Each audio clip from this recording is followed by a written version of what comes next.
நண்பர்கள் அனைவருக்கும் அன்பார்ந்த வணக்கம். இன்றைய பதிவில் ஹெச்எப் கிராஸில் 3 சினை மாடுகள் விற்பனைக்கு வந்திருக்குதுங்க. 3 மாடுகளுமே நல்ல தரமான மாடுகளுங்க. நல்ல கறவத்திறன் எதிர்பார்க்கலாம் சொல்லியிருக்காங்க.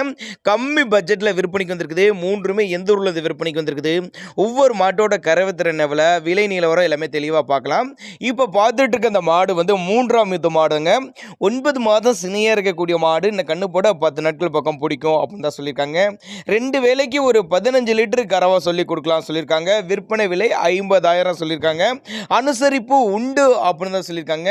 நம்ம இரண்டாவதாக மொட்டை போடி டைப்பு மாடு, நல்ல தெளிவான மாடு, நல்ல கறவை எதிர்பார்க்கலாம்.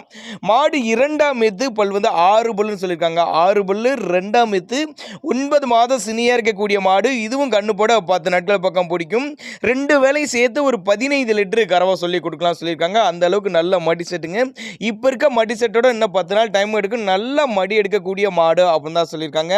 தாராளமாக கான்டாக்ட் பண்ணுங்க. எல்லா மாடுமே அனுசரிப்பு உண்டு. இந்த மாட்டினுடைய விற்பனை விலை 60,000 சொல்லியிருக்காங்க. 60,000 சொன்னாலும் ஃபிக்ஸட் பிரைஸ் கிடையாதுங்க. விலை அனுசரித்து பண்ணி கொடுத்துடலாம். அப்போ தான் நம்மளோட விற்பனை ஆதரிச்சு. அப்படி தேவைப்படும் நபர்களை மட்டும் தாராளமாக கான்டாக்ட் பண்ணுங்க. இந்த மாடுகள் பூராமே விற்பனைக்கு வந்திருக்க இடம்னு பார்த்தீங்கன்னா தென்காசி மாவட்டம் சங்கரங்கோவில் என்ற பகுதியிலிருந்து விற்பனைக்கு வந்திருக்குது. நம்ம 3ஆவதாக பார்க்கக்கூடிய மாடு 3ஆம் ஈத்து மாடு தான். 9 மாதம் சினியா இருக்கக்கூடிய மாடு. இந்த மாடு 10 லிட்டர் 2 வேலை சேர்த்து 10 லிட்டர் கறவை 20 லிட்டர் வரலையும் கறவை கொடுக்கக்கூடிய மாடு அப்படின்னு தான் சொல்லியிருக்காங்க. இன்னும் டைம் 10 நாள் டைம் எடுக்கு. நல்ல மடி எடுக்கக்கூடிய மாடு, நல்ல ஃபேட்டு தரக்கூடிய மாடு, எஸ்என்எஸ் ஃபேட்டு தரக்கூடிய மாடு. விற்பனை விலை 65,000 சொல்லியிருக்காங்க. அனுசரிப்பு உண்டு தான். தேவைப்படும் நபர்கள் மட்டும் தாராளமாக அவரோட கான்டாக்ட் நம்பரை கான்டாக்ட் பண்ணுங்க.